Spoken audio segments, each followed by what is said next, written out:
కొన్ని ఏమైనా మాటలు తీసేసినా, కొన్ని మాటలు ఏమైనా కలిపినా, అప్పుడు మనము పరలోకమునకు వారసులముగా ఉండనేరమని, చేరలేమని గ్రంథాన్ని బట్టి నేను మీకు తెలియజేస్తున్నాను.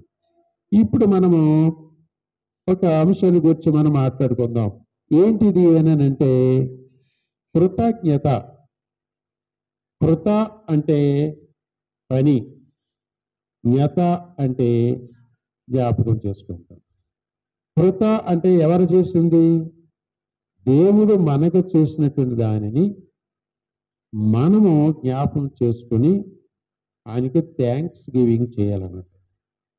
ఆయనకి థ్యాంక్స్ చెప్పవలసిన బాధ్యత మనకు ఉందన్నమాట. ఈ థ్యాంక్స్ చెప్పకపోతే కృతజ్ఞత లేని వారం అయిపోతామని గ్రంథం తెలియజేస్తుంది. కనుక ప్రతి దానికి, ప్రతి వారికి మనము థ్యాంక్స్ చెప్పడం అనేది జరుగుతుంది. ఎవరైనా ఒక మంచి సలహా ఇచ్చారనుకోండి, చాలా థ్యాంక్స్ అండి అని అన్నాడు. ఎవరైనా కొన్ని మంచినీళ్ళు ఇచ్చారనుకోండి, చాలా థ్యాంక్స్. ఎవరైనా ఒక డ్రింక్ ఇచ్చారనుకోండి, చాలా థ్యాంక్స్ అండి అని అన్నాడు. కానీ వారు ఏది చేసినా వారికి మనము వెంటనే థ్యాంక్స్ చెప్పడం అనేది ఒక అలవాటు. మన జీవము గల దేవునికి థ్యాంక్స్ చెప్తున్నామా మనం? జీవము గల దేవునికి మరి కృతజ్ఞతలు తెలుపుతున్నామా మనం అని దాని గురించి దావీదు మహారాజు గారు ఏమన్నారో కొన్ని విషయాలు మనము తెలుసుకుందామని మీకు మనం చేస్తున్నాను. 103వ కీర్తన 1 నుండి మనం చదువుదాం. నా ప్రాణమా యెహోవాను సన్నుతించు, నా అంతరంగమున ఉన్న సమస్తమా ఆయన నామమే నామం అంటండి, పరిశుద్ధ నామం. అటువంటి పరిశుద్ధ నామమును సన్నుతించాలని గ్రంథం మనకు తెలియజేస్తుంది. ఆయన పరిశుద్ధ నామమును మనం గౌరవించాలి. ఆయన పరిశుద్ధ నామమును మనము కీర్తించాలి, కొనియాడుకోవాలి, ఓజాడుకోవాలి, నమస్కరించాలి. ఆయన నామము మిన్నైన నామం. అన్ని నామముల కన్నా మిన్నైన మా యేసువా, మన్నింపమేలలో మన్నింపవచ్చితివా. వందనము మా ప్రభువా, వందనము మా యేసువా, మేము నిన్ను కీర్తింతుము, నిత్యము నిన్నే స్తుతింతుము, నీ నామమునే కనపరుతుము, నీ నామమునే కీర్తింతుము అని ఎల్లప్పుడూ కూడాను ఆయన నామమును గూర్చి కీర్తించవలసిన బాధ్యత మనకున్నది. ఆయన నామమును బట్టి మనం బ్రతకాలి, ఆయన కోసమే మనం బ్రతకాలి, భూమి మీద ఆయన కోసమే మనం ఉన్నామని రుజువు చేసుకోవాలి. అది రోమీలకు రాసిన పత్రిక 4:15 చూస్తారా?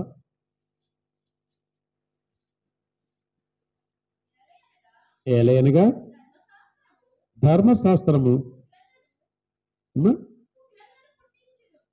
ధర్మశాస్త్రం ఏం పుట్టిస్తుంది? ఉగ్రతను పుట్టిస్తుంది.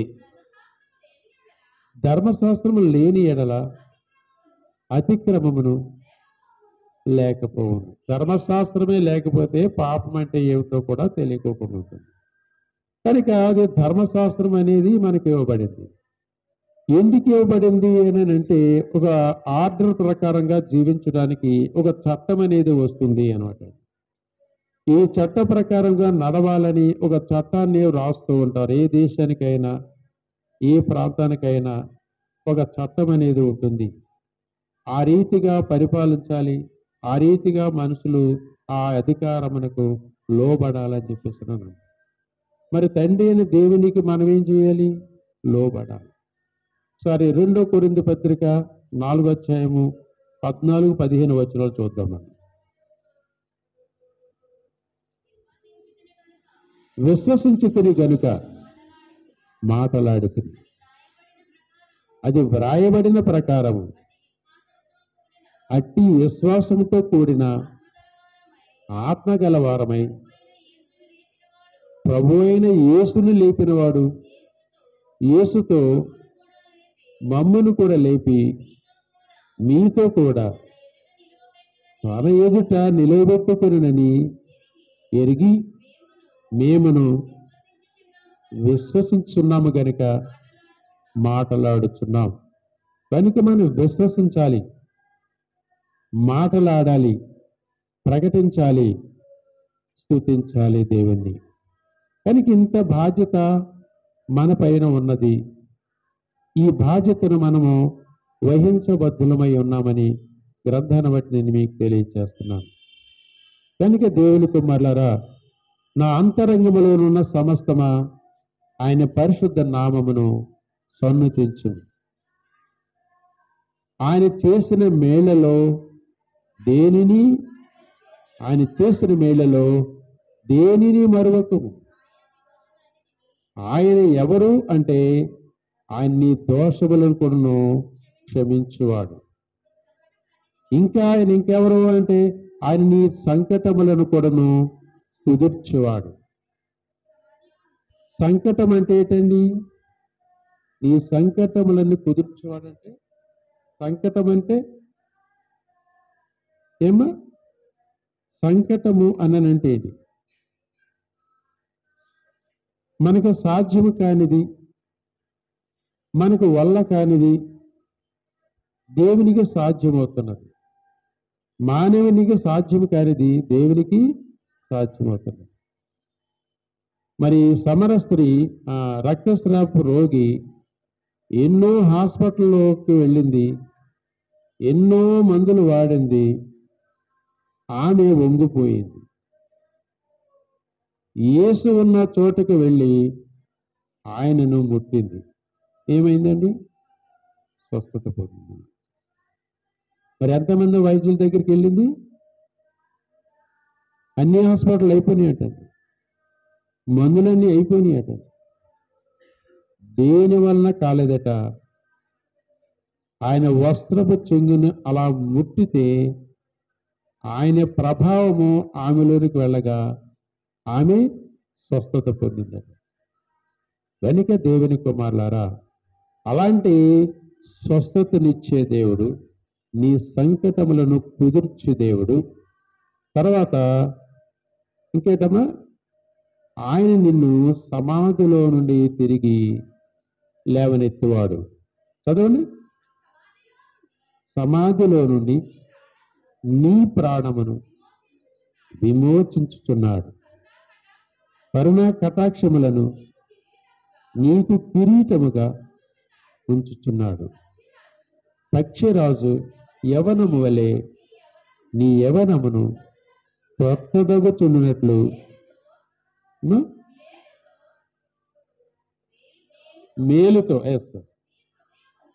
మేలుతో నీ హృదయమును అదనమాటండి. కనుక ఎటువంటి పరిస్థితి, గడ్డు పరిస్థితి మనకు ఏర్పడినా ఆ సమయంలోనే అద్భుత కార్యాన్ని మన జీవితంలో చేస్తారన్నమాట. నీకు మేలుతో నీ హృదయమును నింపి ఆనందింపచేస్తాడు. అంతవరకు విచారమించి అంతవరకు ఏడ్చినటువంటి మరి జీవితానికి నవ్వు కలుగ చేస్తాడు దేవుడు. ధైర్యమనిస్తాడు, సంతోషాన్ని ఇస్తాడు. అలాంటి మార్పు చేర్పులు చేయగలిగినటువంటి దేవుడని గ్రంథం మనకు తెలియచేస్తుంది దేవుని కుమారులారా. అందుకని మనము ఆయన వాక్యమును బట్టి మనం చూస్తూ ఉన్నప్పుడు ఆయన మన యొక్క ప్రాణమును ప్రతి దినము కూడా ఏం చేస్తున్నాడు? విమోచిస్తున్నాడు. జీవ కిరీటాలను మనకు ధరింపచేస్తున్నాడు. కనుక ఉదయం నుంచి సాయంకాలం వరకు మనము పరిపాలన చేస్తూ ఉన్నాం. ఈ భూమి మీద అనేకమైన పనులు చక్కబెట్టుకుంటూ ఉన్నాం. దేవుని దయ వలన. ఎవరి దయ వలనండి? దేవుని దయ వలననే మనము వీటిని చక్కబెట్టుకుంటూ ఉన్నాం. మనము దేవుని కృప వలననే. ఆయన కృపను మనం ఏం చేయకూడదట? వ్యర్థం చేసుకోకూడదట. ఆయన కృపను మనము వ్యర్థం చేసుకుంటే మరలా ఆయన మరలా క్రీస్తు ప్రభువారిని పంపించరు. ఆ క్రీస్తు ప్రభువారు వచ్చి మన కొరకు బలి ఎవరు? ఒకే ఒకసారి బలి. ఆ బలిని క్రీస్తు యేసు 2000 సంవత్సరముల క్రితము ఆ బలిని ఇచ్చేసాడు.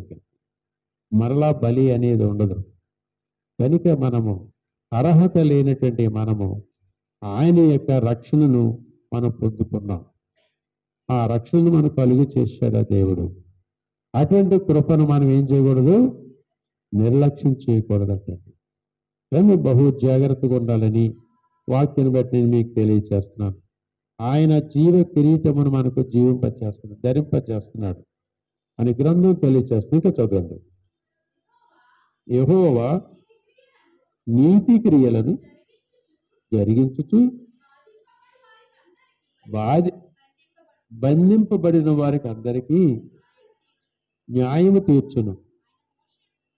ఆయన మోషేకు తన మార్గములను అదనట్టు. మోషే గారికి ఏం చేశాడండి? ఆయన దేవుని మార్గములను ఆయనకి తెలియచేశారు. తర్వాత ఇశ్రాయేలు వంశస్థులకు తన క్రియలను కనపరిచెను. యెహోవా దయా దాక్షాణ్య పూర్ణుడు. ఆయన ఎవరికను దీర్ఘశాంతుడు, కృపా సమృద్ధి గలవాడు. ఆయన ఎల్లప్పుడూ వ్యాజ్యమాడువాడు కాదు, తగులు పెట్టుకున్నవాడు, గొడవలు పెట్టుకున్నవాడు కాదు. ఆయన నిత్యము కోపించేవాడు కాదు. మన పాపములను బట్టి మనకు ప్రతీకారము చేయలేదు, ఇవ్వలేదు. మన దోషములను బట్టి మనకు ప్రతిఫలం ఇవ్వలేదు ఇంకాను.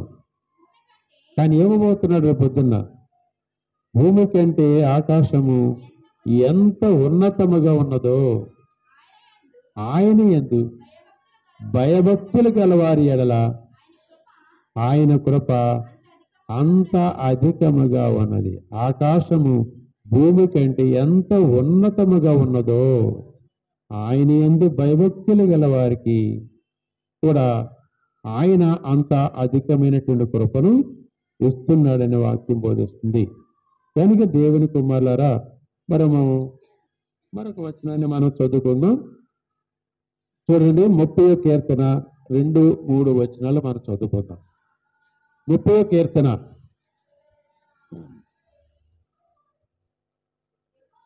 యెహోవా నా దేవా, నేను నీకు మొర్ర పెట్టగా నీవు నన్ను స్వస్థపరిచితివి. యెహోవా, పాతాళములో నుండి నా ప్రాణమును లేవదీసితివి. నేను గోతిలోనికి దేవకుండా నీవు నన్ను బ్రతికించితివి. మంచం మీద పడుకున్నాం రాత్రులు, కానీ అక్కడి నుంచే గోతిలోకి వెళ్ళిపోవచ్చు. అలాగే వెళ్ళిపోయిన వాళ్ళు చాలా మంది ఉన్నారు. ఉన్నారంట లేరంటారు? ఉన్నారంట లేరంటారు? మంచం మీద నుంచే ఎక్కడికి వెళ్ళిపోయిన వాళ్ళు? గోతులోకి వెళ్ళిపోయిన వాళ్ళు. అంటే ఏంటిదని అర్థం? రాత్రి సినిమా చూశాడు, లేకపోతే ఎక్కడికో వెళ్ళొచ్చాడు, లేకపోతే టీవీ చూశాడు, చక్కగా పడుకున్నాడు. తెల్లారిపోతే లేదు తెలియదేంటో నీళ్ళు చూస్తే చనిపోయాడు. మరి అతను ఎక్కడ తీసుకెళ్తారు? ఆ బాడీని ఎక్కడ తీసుకెళ్తారండి? గోతి. కానీ ఆ గోతికి వెళ్ళనుకోకుండా మరలా తిరిగి మనలకు జీవ కిరీటాన్ని మరిస్తున్నాడు అన్నమాట. అలాగూ ఎన్ని సంవత్సరాల నుండి దేవుడు మనలను కాపాడుకుంటూ మనకు శిక్ష విధించకుండా, మనం అపరాధములు చేసిన, అన్యాయం చేసిన, అక్రమం చేసిన తగిన ప్రతిఫలము మనకి ఇవ్వలేదు దేవుడు. అలాగే ఇచ్చినట్లయితే ఎప్పుడో పోయి ఉండేవాళ్ళం మనం. కానీ పోలేదు. 56వ సంవత్సరంలో మరి గతించిన మనకు అలాంటి యొక్క శిక్ష మనకు దేవుడు ప్రతిఫలం ఇవ్వలేదు. అనిగా ఆయన నిత్యము కోపించేవాడు కాదు, అంతే వదిలేసాడు. మీ ఇష్టం, మీరేమి నిశ్చయించుకుంటారో, మీరేమి సంపాదించుకుంటారో, నరకాన్ని సంపాదించుకుంటారా, పరలోకాన్ని సంపాదించుకుంటారా, అది మీ ఇష్టం. మీకేది కావాలో మీరు ఎంపిక చేసుకోండి, ఆ స్వాతంత్ర్యాన్ని మీకు ఇస్తున్నాను అని చెప్పి దేవుడు సెలవిచ్చాడు. కనుక మన మైండ్ సెట్ని దేనికి సెట్ చేసుకోవాలో అది మన మీద ఆధారపడి ఉన్నది. ప్రతిదీ దేవుడే చేయడండి. మనమంటూ ఉన్నాం కనుక మనము కూడాను చేయవలసిన పని ఉన్నది. కనుక మనము సెలెక్ట్ చేసుకోవాలి. ఒక పిల్లోడిని ఒక పిల్లని 6 మాసాలైన తర్వాత ఏం చేస్తారు? వాళ్ళకి ఏం చేస్తారమ్మా? 6 మాసాలు అయిన తర్వాత 6వ మాసంలో ఏం చేస్తారు? వాళ్ళని అన్నం ముట్టిస్తారు. అన్నప్రసన్న జరిగినప్పుడు ముందు ఏం వేస్తారు? వాళ్ళు ఏమి సెలెక్ట్ చేస్తారని మనం పరీక్షిస్తాం. వాళ్ళ ముందు పెట్టి కొన్ని వస్తువులు వాళ్ళ ముందు పెట్టి వాళ్ళు ఏమి సెలెక్ట్ చేసుకుంటాడా అని చెప్పేసి మనం కనిపెడతాం, పరీక్షిస్తాం వాళ్ళని. అలాగే దేవుడు మనల్ని కూడా పరీక్షిస్తున్నాడు. ఇదిగో లోకమునిచ్చాడు, లోకములో మంచి ఉంది, చెడు ఉంది, రెండు ఉన్నాయి. అయితే నీకు రెండు సంగతి తెలుసు. మంచి అయితే ఎలాగుంటుంది, చెడు అయితే అలాగుంటుందని కూడా తెలుసు.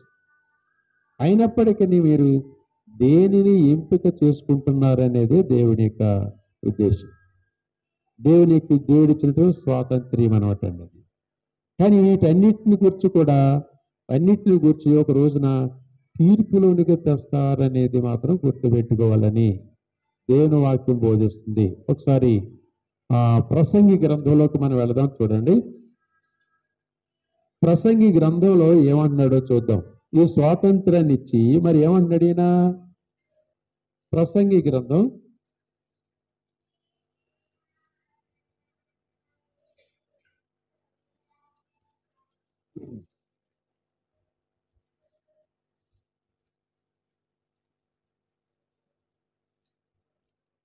11:9. యవ్వనుడా, నీ యవనమందు సంతోషపడుము, నీ యవన కాలమందు నీ హృదయము సమృద్ధిగా ఉండనిమ్ము, నీ సంతుష్టిగా ఉండనిమ్ము, నీ కోరిక చొప్పునను నీ దృష్టి యొక్క ఇష్టము చొప్పునను ప్రవర్తింపుము.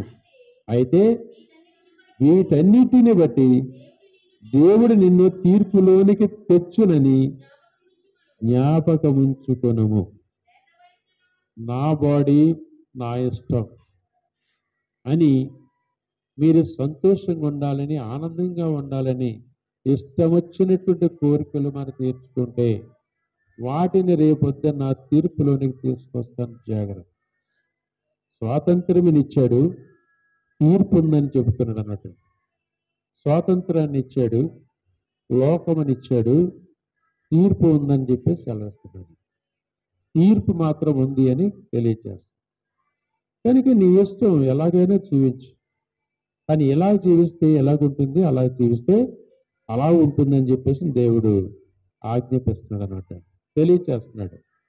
కానీ జీవమును మాత్రమే కోరుకో అని మాత్రం ఓ సలహా ఇస్తున్నాడు దేవుడు. మాత్రం జీవమును కోరుకో అని చెప్పి సెలవిస్తున్నాడు.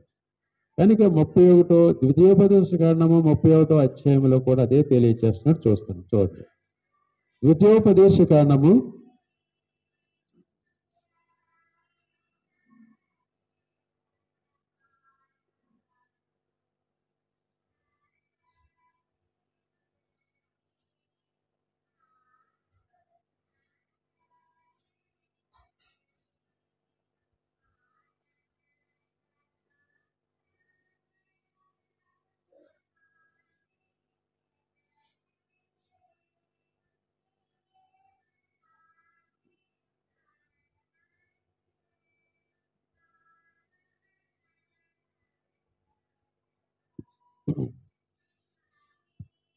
30వ అధ్యాయం 19వ వచనం చదువుకుందామండి.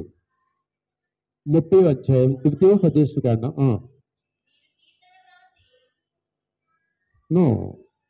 30వ అధ్యాయము 19వ వచనం.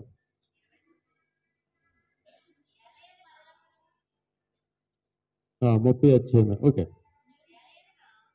కాదమ్మా, అది వెరీ గుడ్. నేడు జీవమును మరణమును, ఆశీర్వాదమును శాపమును నేను నీ ఎదుట ఉంచి భూమి ఆకాశములను మీ మీద సాక్షులుగా పిలుస్తున్నాను. చూసారండి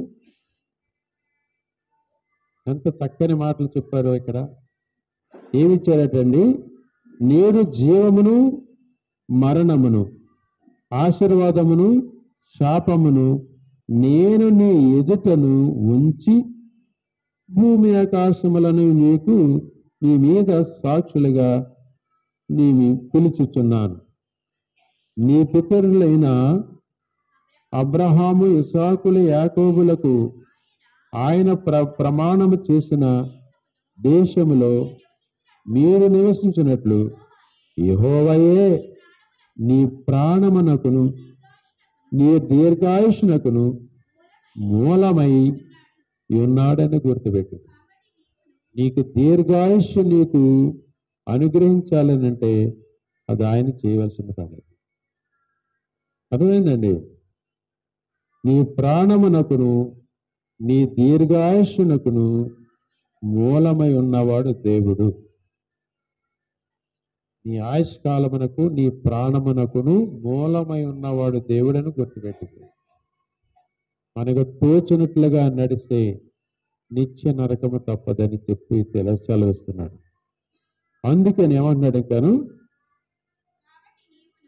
కాబట్టి నీవును నీ సంతానమును బ్రతుకుచు నీ ప్రాణమునకు మూలమైన నీ దేవుడైన యెహోవాను ప్రేమించి ఆయన వాక్యమును విని ఆయనను హత్తుకున్నట్లు జీవమును ఆచరణ. ఏమి కోరుకొని సలహా ఇస్తున్నాడు? జీవమును కోరుకోవడం. అది మంచి సలహానిస్తున్నాడు. ఇక్కడ భూమి ఆకాశమును సాక్షులుగా పెట్టాడండి. చూసారండి? జీవమును మరణమును శాపమును ఆశీర్వాదమును ఇదిగో నీ ముందు ఉంచుతున్నాను. నువ్వు దేనిని ఎంపిక చేసుకుంటావో, దేనిని కోరుకుంటావో, దేనిని సెలెక్ట్ చేసుకుంటావో అది గుర్తుపెట్టుకో. ఎందుకనంటే ఇదిగో తీర్పు ఉన్నది, ఇదిగో శిక్ష ఉన్నది, రక్షణ ఉన్నది. కనుక ఏది కావాలో నీవు కోరుకో. ఇదిగో నీవు వాదించడానికి అవకాశం ఇవ్వకోకుండా భూమి ఆకాశములను నీకు సాక్షిగా పెడుతున్నాను. భూమి ఆకాశము లేని చోటను ఎవరు ఉండరు.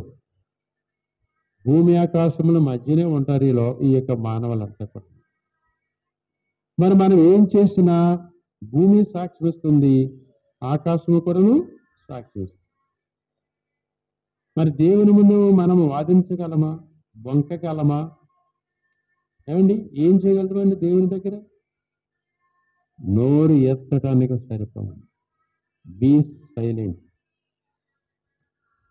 అని ఎక్కడికి వెళ్ళి జాయిన్ అమ్మంటాడు అక్కడ జాయిన్ అవుతుంది. అది పరలోకమా లేక నరకమా? ఎక్కడికి వెళ్ళమంటే అక్కడికి వెళ్ళిపోవలసింది. మరలకు మాట్లాడడానికి అవకాశం లేవు. వాదించడానికి బొంకటానికి అవకాశాలు లేవండి. ఆకాశము మరి భూమి ఆకాశములు కూడా ఆయనకి సాక్షులై ఉన్నారు. ఎంత పెద్ద సాక్షులో తెలుసండి? దేవుని సాక్షులు ఎవరండి? భూమి ఆకాశము కూడా దేవునికి సాక్షులు. మరి ఎవరన్నా తప్పించుకోగలుగుతారా? ఎవరన్నా తప్పించుకోగలరా? ఎవరు తప్పించుకోలేరు. కనుక భూమి ఆకాశములు అక్కడ సాక్ష్యం ఇస్తున్నాయి. రేపొద్దున తీర్పులో మనల గూర్చి రేపొద్దున సాక్ష్యం ఇవ్వబోతున్నాయి యొక్క భూమి ఆకాశం. కనుక మనము భయపడి దేవునికి లోబడి జీవించి క్రీస్తునందే మృతునందిన వారు ధన్యులు అనే ధన్యతను మనము సంపాదించుకోవాలని మీకందరికీ మనం చేస్తున్నాను. కనుక మరొక వచనాన్ని మనం చదువుకుందాం. 32వ అధ్యాయం, అదే అధ్యాయం, ఇది ద్వితీయోపదేశ కాలంలోనే 32 అధ్యాయం మొదటి నుండి చదువుదాం. ఆకాశ మండలమా చెవినొగ్గుము, నేను మాటలాడుదును. భూమండలమా నా నోటి మాట వినుము. నా ఉపదేశము వానవలే కురియును. నా వాక్యము మంచు వలెను, లేత గడ్డి మీద పడు చినుకుల వలెను, పచ్చిక మీద కురియు వర్షము వలెను ఉండును. ఏంటండి ఏంటండి ఉండేది? ఆయన వాక్యం, ఆయన వాక్యం, ఆయన మాటలు, ఆయన బోధ, ఆయన స్పీచ్ అలా ఉంటుందన్నమాట. దయావర్షము కురిసినట్లుగా ఉంటున్నది. కనుక ఆ చల్లనైనటువంటి మరి వెన్నెల యొక్క ఆ మంచు మరి చల్లనైనటువంటి రీతిలో కురుస్తూ ఉంటుంది. ఆయన మాటలు, ఆయన స్పీచ్ అలాంటిదని దేవుని వాక్యాన్ని బట్టి మనం తెలుసుకుంటున్నాం.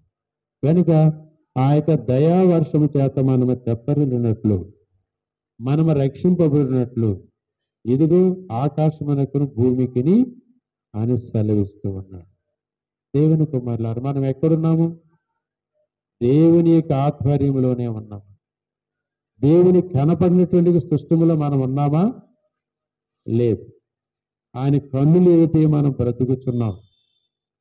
ఏది చేసినా ఆయన ముందే చేస్తున్నాం. కనుక అది మనము గుర్తు పెట్టుకోవాలని వాక్యాన్ని బట్టి నేను మీకు తెలియజేస్తున్నాను.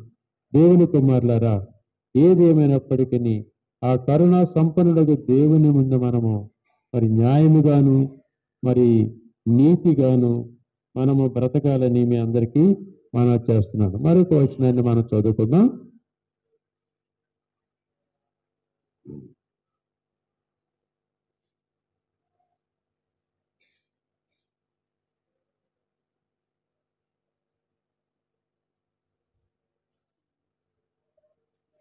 చూడండి, 30వ కీర్తన 8వ వచనాన్ని మనం చదువుకుందామండి. యెహోవా నీకే మొర్ర పెట్టి తిని నా ప్రభువును బ్రతిమాలుకొంటిని. నేను గోతులోనికి దిగిన ఎడల నా ప్రాణము వలన మీకు ఏమి లాభము? మన్ను నిన్ను స్తుతిస్తుందా? నీ సత్యమును గూర్చి అది ప్రకటిస్తుందా, వివరిస్తుందా? యెహోవా ఆలకింపుము, నన్ను కరుణింపుము. యెహోవా నాకు సహాయుడవై ఉండుము. నా ప్రాణము మౌనముగా ఉండగా నిన్ను కీర్తించినట్లు నా అంగలార్పును నీవు నాట్యముగా మార్చున్నావు. చూసారా ఏమన్నాడు ఇక్కడ అంటే, నా అంగలను నీవు నాట్యముగా మార్చున్నావు. ఎలాంటి పరిస్థితుల్లోనూ మన్ను నిన్ను స్తుతించునా. నేను చనిపోయే పరిస్థితి వచ్చింది. వారు ప్రార్థించారు. ఆయన ఏమని ప్రార్థించారు? ప్రభువా, నేను గోతులోకి వెళ్ళిపోతే మన్నైపోతుంది నా శరీరం, నన్ను ఎక్కడో పెడతావు నువ్వు. మరి ఈ శరీరము నిన్ను స్తుతిస్తుందా? మన్ను నిన్ను స్తుతిస్తుందా? స్తుతించదు కదా. అయితే నన్ను ఈ భూమి మీద వండిస్తే నేను మిమ్మల్ని స్తుతిస్తాను. నేను నా వలన మీకు ప్రయోజనం ఉంటుంది, నా వలన మీకు ఘనత ఉంటుంది, మహిమ ఉంటుంది. నన్ను బ్రతికించుము తండ్రి అని కోరుకున్నాడు అన్నమాట భక్తుడు. మరి మనమేం చేయాలండి? మనమేం కోరుకోవాలి? మనమేం చేయాలి? మరి మనం ఆయనను స్తుతించాలండి. బ్రతికున్నాము గనుక స్తుతించాలి. నేను గోతులోకి వెళ్ళిపోతే నిన్ను స్తుతించలేను. నన్ను భూమి మీద ఉండిస్తే నేను నిన్ను స్తుతిస్తాను. కనుక నేను స్తుతించాలి అనంటే నీవు నన్ను బ్రతికించాలి. ఇది మనం ఏదైనా సహజంగా ఒక బ్రతకలేని పరిస్థితి మనకు ఏర్పడింది అనుకోండి, ఆ టైంలో మనకి ఎలాగొస్తో తెలుసా? ఆ టైంలో మనం ఏమంటామో తెలుసా? ప్రభువా ఈ గండం గట్టెక్కించండి, ప్రభువా నన్ను బ్రతికిస్తే కేవలం మీకోసమే నేను భూమి మీద ఉంటాను, జీవిస్తాను, నేను మీకు సాక్షిగా జీవిస్తాను ప్రభు అని ప్రార్థన చేసుకుంటాను. ఎప్పుడండి? అయిపోతామేమో అనుకున్న టైంలో. అవునండి. మరి అనుకున్నాక మనం బ్రతికిపోయామనుకోండి, తర్వాత ఏమంటాం?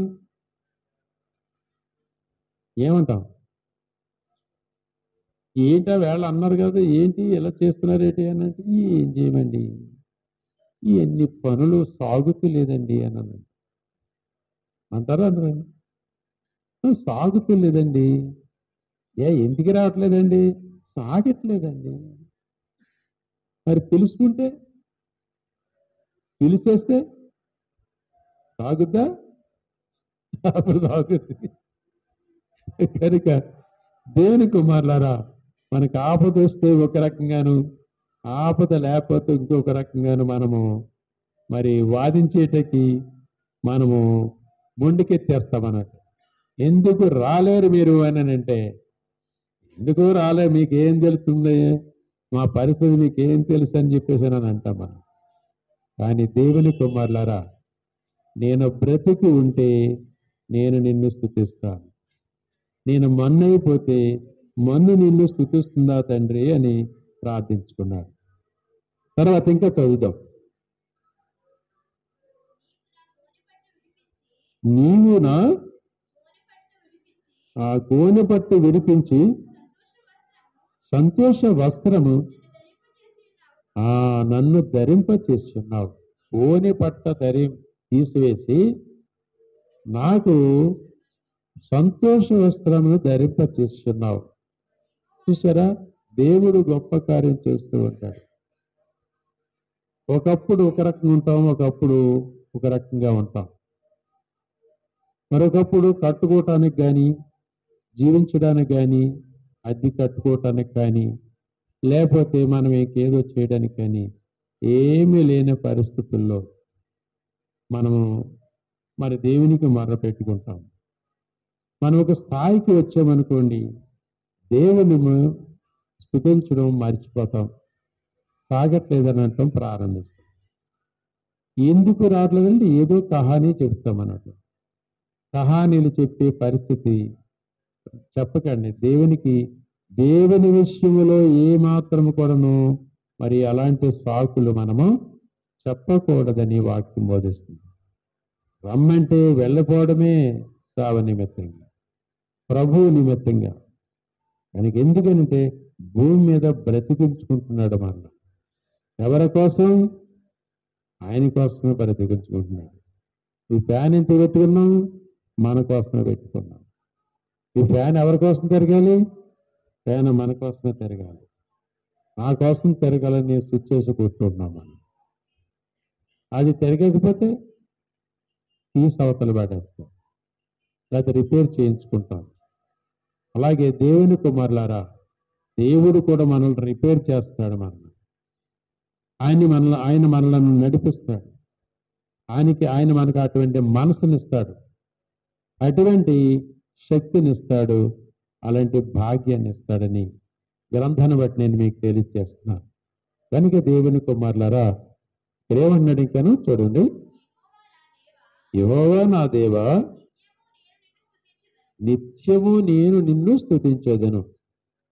చూశారండి, యెహోవా నా దేవా, నిత్యము నేను నిన్ను స్తుతించెదను. ఇది మంచి ఒప్పుకోడు, ఇది ఒక మంచి తీర్మానం. నా జీవిత కాలమంతయు నీ సన్నిధిలో నేను నిన్ను స్తుతించుకుంటాను, నిన్ను బయట కీర్తించుకుంటాను. నేను మీకోసమే జీవిస్తా, మీ మనిషిగా జీవిస్తా, మీ కుమారుడిగా మాదిరి చూపిస్తా. మీ వలనే నేను కూడా జీవించి నేను వారికి కనబడే దేవుడిగా మరి మీకు నేను ప్రదర్శిస్తాను. నా యొక్క నీతి క్రియలు వారి మధ్యన జరిగిస్తాను అనే ఒక గొప్ప తీర్మానము మనము చేసుకోవాల్సిన బాధ్యత మనకుందనేటువంటి విషయాన్ని నేను మీకు తెలియజేస్తున్నాను. కనుక ఆపద వచ్చినప్పుడు కాదు, ఆపదలో నుండి బయటికి వచ్చిన తర్వాత కూడా ఆ మనస్సాక్షిని మనము నిలుపుకోవాలి. అటువంటి మనస్సాక్షితో మనం బ్రతకాలి. మన తల్లిదండ్రులు మనల్ని విడిచినను దేవుడు మనల్ని ఆదరిస్తాడని గుర్తుపెట్టుకోండి. ఒకసారి కీర్తనలోనే 27వ కీర్తన 10వ వచనం చూడండి. చూసారండి, నా తల్లిదండ్రులు నన్ను విడిచినను యెహోవా నన్ను చేరదేను. యెహోవా నీ మార్గమును నాకు బోధింపు. నా కొరకు పొంచున్న వారిని చూసి సరళమైన మార్గమున నన్ను నడిపించు.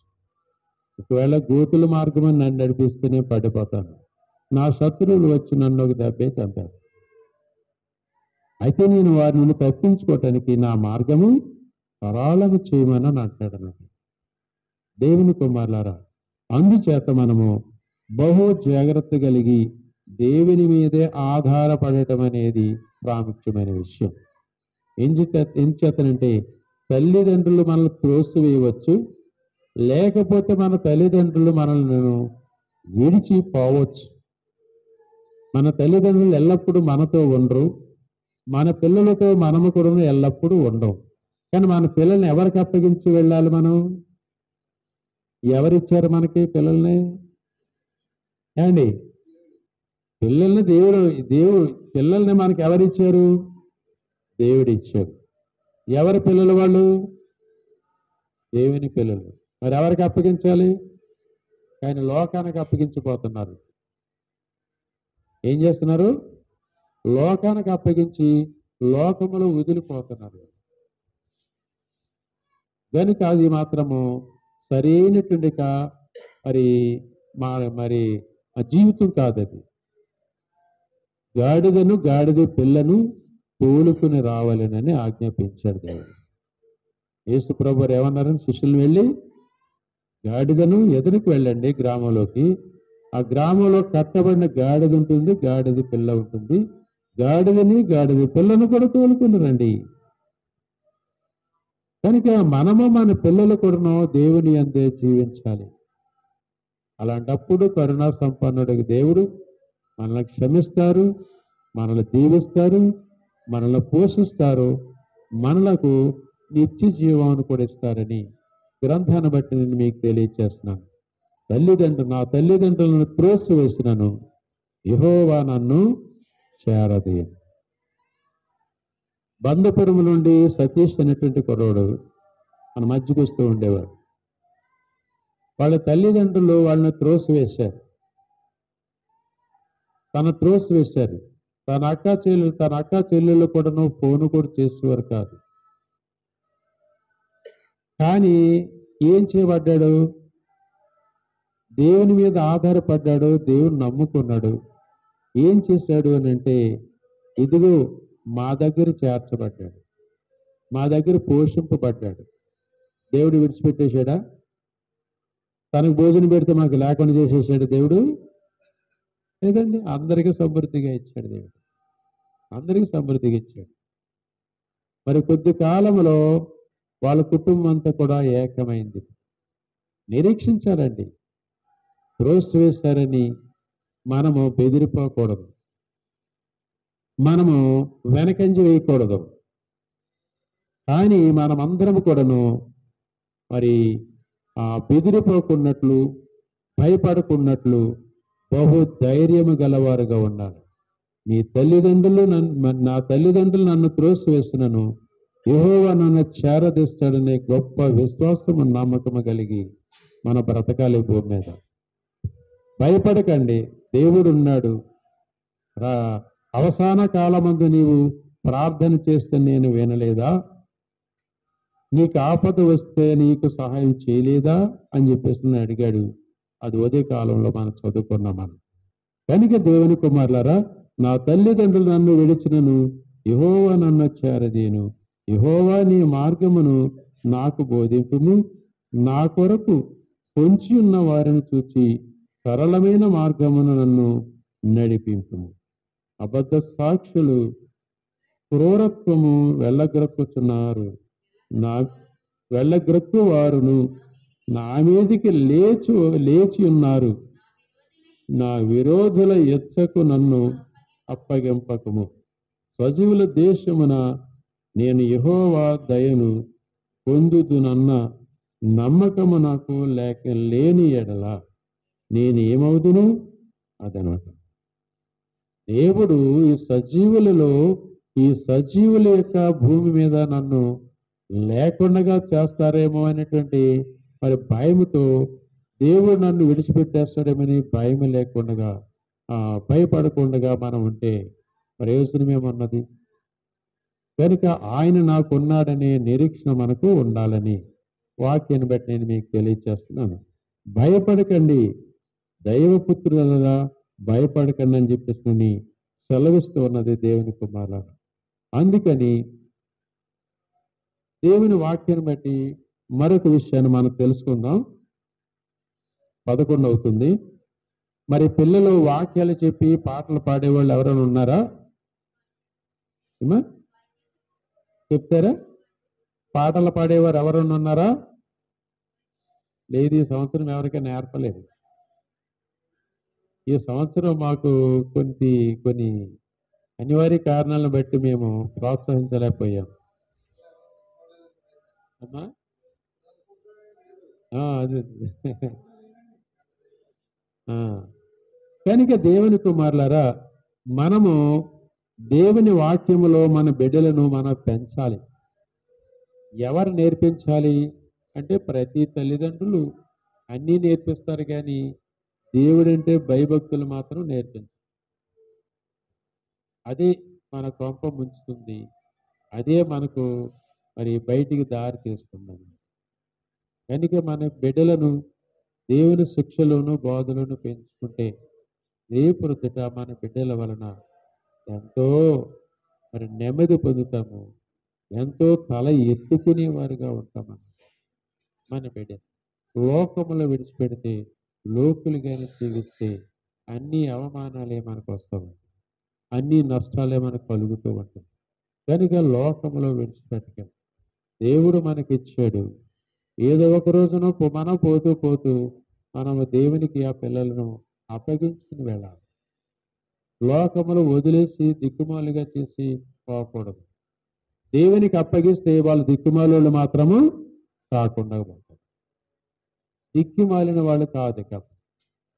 నిజమైనటువంటి దిక్కు దేవుడు ఉంటాడన్నమాట. నిజమైన తండ్రి, శాశ్వతమైనటువంటి తండ్రి. ఆయన ప్రేమ నిత్యము వారిని వెంటాడుతుంది. కానీ మన ప్రేమ దాగిపోతుంది. తల్లిదండ్రుల ప్రేమ బిడ్డలకు దాగిపోతుంది, కానీ దేవుని ప్రేమ శాశ్వతముగా ఉంటుంది. అలాంటి దేవునికి మన బిడ్డలను వారికి అప్పగించుకుని వెళితే ఎంత సంతోషము. రేపొద్దుట క్రీస్తు ప్రభువు వచ్చినప్పుడు వెళ్ళిపోయినటువంటి మనము మరలా తిరిగి లేస్తాం. లేచిన తర్వాత మన బిడ్డలు కూడా అప్పటికప్పుడు వాళ్ళు మార్పు చెందుతారు. కనుక అప్పుడు మనం అందరం కలిసి ప్రభువును సంధిస్తాం. మరి పరలోకమునకు మనము తీసుకుని వెళ్ళబడతామని వాక్యాన్ని బట్టి నేను మీకు తెలియజేస్తున్నాను. కనుక ఇప్పుడు కొన్ని నిమిషాలు మరి పిల్లలకు ఒక అవకాశాన్ని ఇద్దాం. మరి పిల్లలు వచ్చి మరి వాక్యాలు చెప్పాలని మనం చేస్తున్నాను. నిద్రపోతారు వాళ్ళు ఇంకా.